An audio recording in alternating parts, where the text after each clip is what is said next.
అందరికీ నమస్తే. HCU land గొడవ ఏం జరిగిందో మన అందరికీ తెలుసు. సుప్రీంకోర్టు మొత్తం పచ్చడి చేసింది గవర్నమెంట్ని. ఎందుకు అంటే ఎంతమంది చెప్పినా వెనకకు తగ్గలే, కానీ సుప్రీంకోర్టు ఇన్వాల్వ్ అయ్యి వార్నింగ్ ఇచ్చింది. సీరియస్గా వార్నింగ్ ఇచ్చిన తర్వాత సెటిల్డ్ అయిందా గవర్నమెంట్? వార్నింగ్ ఇచ్చిన తర్వాత ఏం జరిగిందో చెప్పే ప్రయత్నమే ఈ వీడియో. ఎందుకంటే బింకానికి పోతున్నారు. బింకానికి నేను ముఖ్యమంత్రిని, సుప్రీంకోర్టు నన్ను చెప్తుందా ఆ టైపు. మొన్న అన్నారు కదా, కేసీఆర్కి ఏం స్టేచర్ ఉంది, నేను ముఖ్యమంత్రిని స్టేచర్ ఉందన్న. ఆ స్టేచరు సుప్రీంకోర్టు ముందు కూడా తలొగ్గుతలేదు. సుప్రీంకోర్టు చెప్తే కూడా తలొగ్గే పరిస్థితిలో లేదు ఆ స్టేచర్. అట్లాంటి సిచ్యువేషన్ కనిపిస్తుంది మనకు. చూద్దాం అసలు ఏం జరిగింది, అసలు ఈయన చేసిన పనికి ఎవరు బలైనరు, ఇవన్నీ విషయాలు మీద మాట్లాడదాం. మాట్లాడకన్నా ముందు ఈ వీడియో చూస్తున్న మీకు అందరికీ కృతజ్ఞతలు.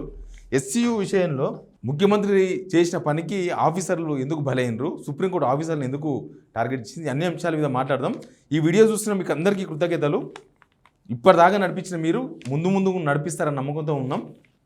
ఖచ్చితంగా ప్రజా సమస్యలను ప్రభుత్వం దృష్టికి తీసుకుపోవడం, ప్రభుత్వం చేసిన కార్యక్రమాలు ప్రజల దృష్టికి తీసుకురావడం, ఇది మా డ్యూటీ. 100% పాటిస్తాం. ప్రభుత్వాన్ని ప్రశ్నిస్తూనే ఉంటాం.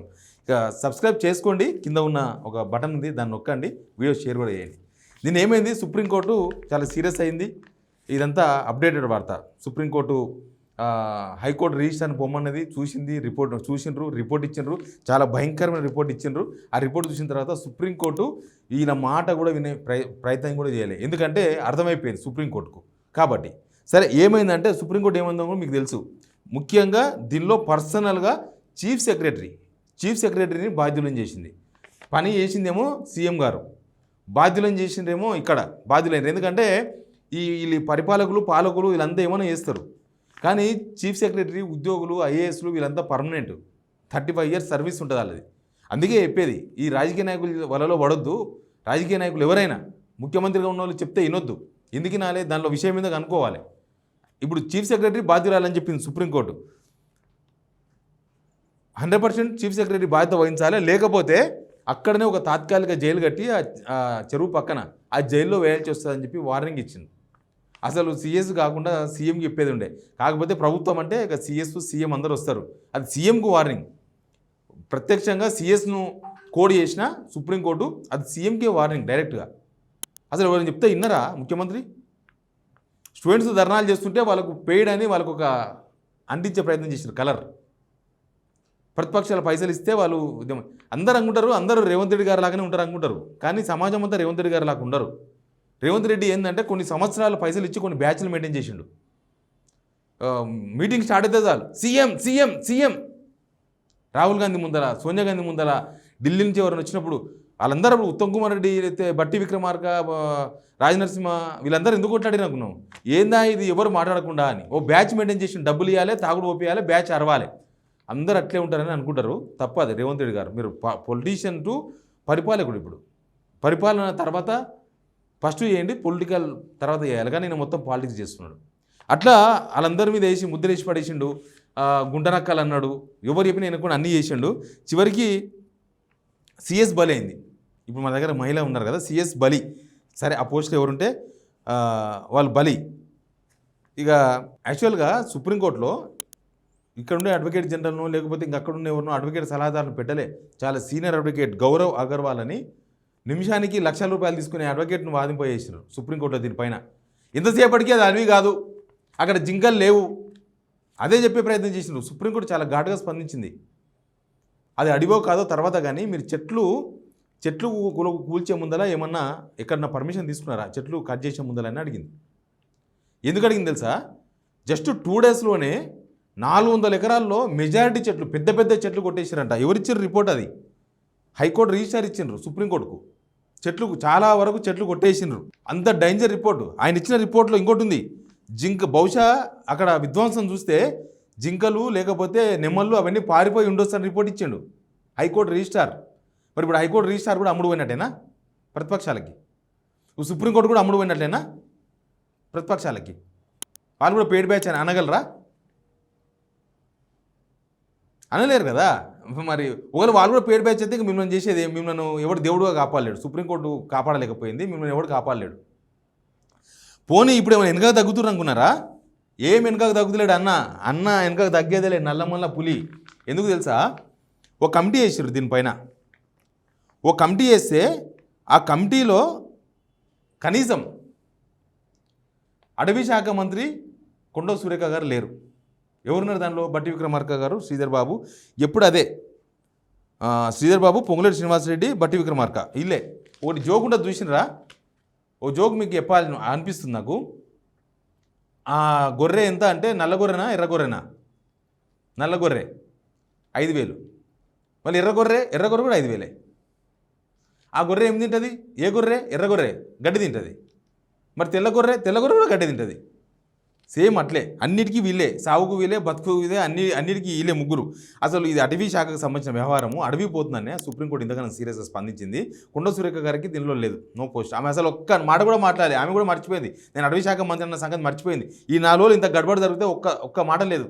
నాగార్జున వాళ్ళ ఇంట్లో ఏదో జరిగితే ఎవరు చెప్తారు? నేనే చెప్పాలి కదా అని మాట్లాడారు. కానీ ఈ ఇష్యూ మీద మాట్లాడాలి. ఆమెకు సంబంధించిన శాఖ అర్జెంటుగా ఆమె శాఖను ఊడివికాల్సిన అవసరం ఉంది. ఆమె మాట్లాడలేదు కాబట్టి. మరి దేనికి మాట్లాడతారు? మాట్లాడకపోతే అక్కడ ఎంత విధ్వంసం జరిగిందో ఈ అమ్మాయి చెప్తే ఒకసారి వినండి. నేను హైదరాబాద్ సెంట్రల్ యూనివర్సిటీ స్టూడెంట్ అన్నమాట. ఇప్పుడు నేను హైదరాబాద్ సెంట్రల్ యూనివర్సిటీ యొక్క ఈస్ట్ క్యాంపస్ లో ఉన్నాను. డెవలప్మెంట్ పేరుతో ఇక్కడ జరుగుతున్న అరాచకాలు మీరు చూడొచ్చు. ఒక్కసారి చెట్టు ఎలా కొట్టేశారు, అదంతా ఎంత ఓపెన్ ఏరియా ఉందో చూడండి. ముందు మేము ఇక్కడ ఉన్నప్పుడు క్యాంపస్ లో అసలు రోడే కనిపించేది కాదు మాకు. అప్పుడు ఎలా ఉండేనో ఇప్పుడు దానికి క్వైట్ అపోజిట్ ఉంది. మేము దీనికోసం కొట్లాడదామని వస్తే ఆ రోజు ఉగాది రోజు మాకెవ్వరికి తెలియకుండా ఇక్కడికి జేసీబీస్ తీసుకొచ్చి మొత్తం చెట్లు కొట్టివేయడం జరిగింది. అప్పుడు ఎప్పుడైతే మేము అందరం స్టూడెంట్స్ వచ్చామో అప్పుడు అందరినీ డిఫరెన్స్ చూపించింది అమ్మాయి. స్కూటీ వేసుకొని పోయింది. స్కూటీ కూడా కనిపిస్తుంది. ఇద్దరు ఫ్రెండ్స్ స్కూటీ వేసుకొని పోయినట్టున్నారు అక్కడ ధైర్యం చేసి. సుప్రీంకోర్టు చెప్పినాక పోయింది అమ్మాయి. క్వైట్ ఆపోజిట్ ఉందంట. అసలు రోడే కనిపించేది కాదు, ఇప్పుడు మొత్తం బయలు కనిపిస్తుంది. సుప్రీంకోర్టు ఆర్డర్ వచ్చినాక అక్కడ ఉండే సంబరాలు చూడాలి. ఇది సరిపోదా? రేవంత్ రెడ్డి గారికి చెంపపెట్టి సరిపోదా? ఇంకా ఒక ప్రభుత్వానికి ఒక చెంపపెట్టి సరిపోదా? మీరు ఎవరికి పాలనిస్తున్నారో వాళ్ళే, ఆ జనమే సంబరాలు చేసుకుంటున్నారు మీరు ఓడిపోయినందుకు. ఇక్కడ ప్రభుత్వం ఓడిపోయింది. ప్రభుత్వం అడవి కాదన్నది, నో అన్నది సుప్రీంకోర్టు. మేము ఎవరు వచ్చినా ఆగం కొట్టేస్తామన్నారు. ఎన్ని బుల్డోజర్స్, వందల బుల్డోజర్స్ పెట్టి మిషనరీ మొత్తం క్షణంలో వెళ్ళిపోవాలన్నారు. క్షణంలో పోయినాయి. మీడియాకు దొరకకుండా పంపించేసింది తెలుసా? మీడియా ప్రయత్నం చేసింది. ఆ జేసీ డ్రైవర్స్తో మాట్లాడిద్దాం, ఏమని చెప్తారేమో, నిజంగా లోపల జింకలు కనిపించినా లేదా చెప్దామంటే వాళ్ళందరికీ ఇన్స్ట్రక్షన్స్, ఎవరు మాట్లాడొద్దని. అందరు పారిపోయినారు. ఇంకా ఇది గవర్నమెంట్ భూమి అంటారు. గవర్నమెంట్ భూమిలో గవర్నమెంట్ చెప్తే వచ్చిన జేసీబీలు పారిపోయినాయి జేసీబీలు. దానికి అర్థమైంది. ఎవరు పారిపోతారు? కబ్జా చేయడానికి వచ్చినప్పుడు ఎవడన్నా ఎదురు తిరిగితే పారిపోతారు. అదే జరిగింది ఎస్సీయూలో. పారిపోయారు. అందుకే కాంగ్రెస్ మీడియా కూడా వాళ్ళతో మాట్లాడించే ప్రయత్నం చేయలేదు. సరే కాంగ్రెస్ వాళ్ళని మాట్లాడించవచ్చు వాళ్ళ దగ్గర. ఏమైనా జింకలు కనిపించినాయో కనిపించలేదు చెప్తారు కదా వాళ్ళతోన. వాళ్ళు మాట్లాడదని చెప్పి మీడియాతోనూ కనిపించకుండా వెనక గేట్ నుంచి సౌత్ గేట్ నుంచి వెళ్ళిపోయారు బయటికి. 100 జేసీబీలు పోయినాయి. రాత్రి అంతా పోయినాయంటే అక్కడ వాళ్ళు చెప్తున్నారు. రాత్రి 10 దాకా సౌండ్లు వచ్చినాయి సార్, పోయినా ఇటుకేలని. అంత దారుణమైన పరిస్థితి. ఇంకా ఇప్పుడు ఇంకొక రివెంజ్, ఎస్సీ మీద ఇంకొక రివెంజ్ ఉంది. అది నెక్స్ట్ వీడియోలో చెప్తాను నేను. రివెంజ్ ఆల్రెడీ స్టార్ట్ చేసిండ్రు. ఎందుకంటే ఎట్లుంటుందంటే కొందరు ఉంటారు, ఆడు చెడిపోతే ఇంక అందరు చెడిపోవాలి. నాకు దక్కంది ఎవరికి దక్కొద్దు. ఇప్పుడు లవ్ చేయలేదని చెప్పేసి మహిళల మీద ఇట్లా పోస్తున్నారు చూడు యాసిడ్, ఆ టైప్ బ్యాచ్ అనమాట. ఆ టైప్ ఎవరో నేను చెప్తా. ఆ టైప్ ఎవరున్నారో ఏం చేసినారో నేను నెక్స్ట్ వీడియోలో చెప్తా. బట్ ఇక్కడ మాత్రం హెచ్సియు విషయంలో ప్రభుత్వం డక్కా ముక్కీలు తిన్న తర్వాత కూడా, అన్ని ముట్టికాయలు తిన్న తర్వాత కూడా కమిటీలో కనీసం అటవీ శాఖ మంత్రిని లేకపోవడం అయితే చాలా దారుణంగా కనిపిస్తుంది ఇష్యూ. ఇక ఇప్పుడు ఏం మాట్లాడతారు? ఎవరు మాట్లాడతారు? ఇది ప్రభుత్వ భూమి అని మాట్లాడే ఏం మాట్లాడతారు? అది ప్రభుత్వ భూమి, ఎస్సీ భూమి, ఎస్సీయూ వేరే కాదు, ప్రభుత్వం వేరు కాదు, అంతా ఓకే. కానీ సుప్రీంకోర్టు చెప్పిన తర్వాత మాత్రం రేవంత్ రెడ్డి చాలా బిగ్ స్కెచ్ చేస్తున్నాడు. ఏంది బిగ్ స్కెచ్ అనేది నెక్స్ట్ వీడియోలో చెప్తా. అది కూడా చాలా పెద్ద, అసలు ఎస్సీయూని అక్కడి నుంచి తరలించే ప్రయత్నాలు స్టార్ట్ చేస్తారేమో రేపు మాపు. కానీ ఇక్కడ రాజకీయ నాయకులు చేసిన తప్పుకు, పరిపాలకులు చేసిన తప్పుకు సిఎస్ బలి.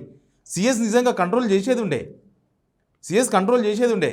లక్షల రూపాయలు పెట్టి జేసీబీలను తెప్పించి ఖర్చు పెట్టించి, లక్షల రూపాయలు పెట్టి అక్కడ సుప్రీంకోర్టులో ఒక పెద్ద సీనియర్ అడ్వకేట్ని పెట్టి ఏం సాధించిండ్రు? కొంతమంది ఇన్ఫ్లుయెన్స్ కూడా కొన్నారు వీళ్ళు. కొంతమంది ఇన్ఫ్లుయెన్స్ చేసే వాళ్ళు ఉంటారు కదా, వాళ్ళకు కొన్నారు. చూపిస్తా. ఈయన ఎవరో తెలియదు. ఏపీకి సంబంధించి టీడీపీ సపోర్టర్ అంట. ఆయన కూడా రంగంలో దిగిండు. ఇప్పుడు రేవంత్ రెడ్డికి సపోర్ట్గా దిగిండు. ఆడ పరిస్థితే బాగలేదంటే ఆయన కూడా సపోర్ట్గా దిగిండు. ఇంకా ఉన్నారు సపోర్ట్ దిగిన వాళ్ళు, మన తెలంగాణ ముద్దు బిడ్డలు కూడా ఉన్నారు. తెలంగాణ ముద్దు బిడ్డలు నిన్న మొన్న వేరే వేరే అవి చేస్తుండ్రు, ఏంటివి రీల్స్ చేస్తుండ్రు. ఇప్పుడు వాళ్ళు కూడా రంగంలోకి వచ్చేసిండ్రు. బాబోయ్, ఇంత మోసమా? ప్రజలని గొర్రెలు అనుకున్నారా? గచ్చిబౌలి భూమి గురించి గత 4 రోజులుగా ఫేక్ న్యూస్ నేను కూడా నిజం అనుకున్నాను. కానీ అసలు నిజమేంటంటే నిజం తెలుసుకోండి. Know the truth. ముఖ్యంగా గుర్తుపట్టిర్రా మేడంను? ఇన్స్టాగ్రామ్లో కనిపిస్తూ ఉంటారు రకరకాల ప్రమోషన్ చేస్తూ. ఇట్లాంటి ఇన్ఫ్లుయెన్స్ అందరినీ రేవంత్ రెడ్డి అన్న రంగంలోకి దింపిండు. అంటే రేవంత్ రెడ్డి నమ్ముతలేరు కానీ వీళ్ళని నమ్ముతారంట జనం. అక్కడ జింకలు లేవని చెప్పించే ప్రయత్నం చేస్తుండ్రు. సుప్రీంకోర్టు మొట్టికాయలు వేసినాక కూడా ఇంకా ఉన్నారు ఇట్లాంటి కళాకారులు. చూపిస్తా అది కూడా మీకు. తుఫాన్ కాదు, సునామీ వచ్చి అందరు కొట్టుకొని పోతావు. ఎందుకు అట్లా మాట్లాడుతున్నావు నువ్వు? చూస్తున్నావు కదా టీవీలలో, ఫోన్లలో 400 ఎకరాల ఫారెస్ట్ ల్యాండ్ తీసుకొని గవర్నమెంట్ డెవలప్ చేస్తుందంట. అక్కడ ఉన్న హైలైట్ బస్ ఏమైపోవాలి, ఇంతనే ఆలోచించాలి కదా. అందుకోసమే ఉన్నోళ్ళు లేని వాళ్ళు అందరూ కొట్టుకోవాలంటున్నా. అరే పిచ్చిదానా, చాలా మంది రీచ్ కోసం, వాళ్ళ వ్యూస్ కోసం, వాళ్ళ టీఆర్పీ రేటింగ్ కోసం ఫేక్ న్యూస్ అనేది స్ప్రెడ్ చేస్తున్నారు. ముందు తెలుసుకోవాల్సింది అది ఫారెస్ట్ ల్యాండ్ కాదు, అది గవర్నమెంట్ ల్యాండే. అదే కాదు, గవర్నమెంట్ కొన్ని సంవత్సరాల నుంచి కోర్టులో ప్రైవేట్ కంపెనీస్తో కొట్లాడి దాదాపు 20 వీళ్ళెవరో ఇన్ఫ్లుయెన్సర్స్ డబ్బులు ఇచ్చి చేపిస్తున్నారు. రేవంత్ నన్ను నమ్ముతలేరని చెప్పేసి వీళ్ళందరిని పెట్టి చేపిస్తున్నారు. అసలు వీళ్ళు ఎవరని తెలుసుకునే ప్రయత్నం చేస్తే వీళ్ళు అంతకుముందు ఏం చేసింది తెలుసా? వీళ్ళు మళ్ళీ వీళ్ళెవరో గుర్తుందా మీకు? డబుల్ బెడ్రూమ్లో మా కేసీఆర్ 2 BHK బెడ్రూమ్ వచ్చింది ఫుల్ వీడియో అని మొత్తం ఇంటీరియర్ చేపించి, బహుశా కేసీఆర్ వాళ్ళు కూడా ఇన్ఫ్లుయెన్సర్ను వాడినట్టున్నారు. ఎలక్షన్స్ ముందర వాడినట్టున్నారు వీళ్ళను. ఇప్పుడు రేవంత్ అన్న కూడా అదే బాటలో పోతూ ఉన్నారు. రకరకాల జనాలను ఇన్ఫ్లుయెన్సర్ను దింపేసి నమ్మించే ప్రయత్నం చేస్తున్నారు. సుప్రీంకోర్టు చెప్పిన తర్వాత ఇక మీరు నమ్మించే ప్రయత్నం చేయడం మీకు మనుషుల మీద, సమాజం మీద, కోర్టుల మీద, చట్టాల మీద గౌరవం లేనట్టుగానే భావించాల్సి వస్తుంది సమాజం. Please subscribe signal TV.